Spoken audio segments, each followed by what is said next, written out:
গরিবের সন্তান তাদের প্রতি আমাদের দৃষ্টিভঙ্গি এবং দায়, এই জায়গাটা আমরা কতটা অবহেলা করি তার প্রমাণ হচ্ছে এই ঘটনা।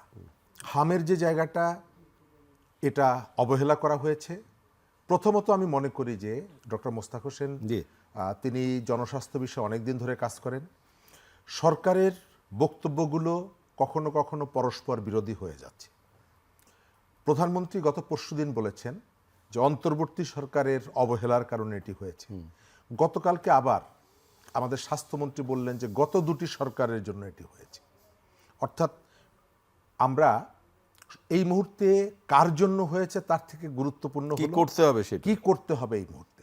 আমি মনে করি যে সরকার যেহেতু এই চ্যালেঞ্জটা ক্রমশই বিস্তৃত হচ্ছে এবং সরকার এই মুহূর্তে বিশেষজ্ঞদেরকে নিয়ে, আমাদের দেশীয় যে বিশেষজ্ঞ যারা আছেন জনস্বাস্থ্য নিয়ে কাজ করেন, তাদের মতামতটা নেওয়া উচিত। এবং এই সময়ের মধ্যে অনেক দিন পেরিয়ে গেল, যে ধরনের মনোযোগ আকর্ষণ করা দরকার আমার ধারণা অনেক জায়গায় সেই ধরনের মনোযোগ আকর্ষণ না করে এটা 2 রেজিম নাকি 3 রেজিম নাকি 4 রেজিমের কারণে হয়েছে, এই আলোচনাটা হচ্ছে।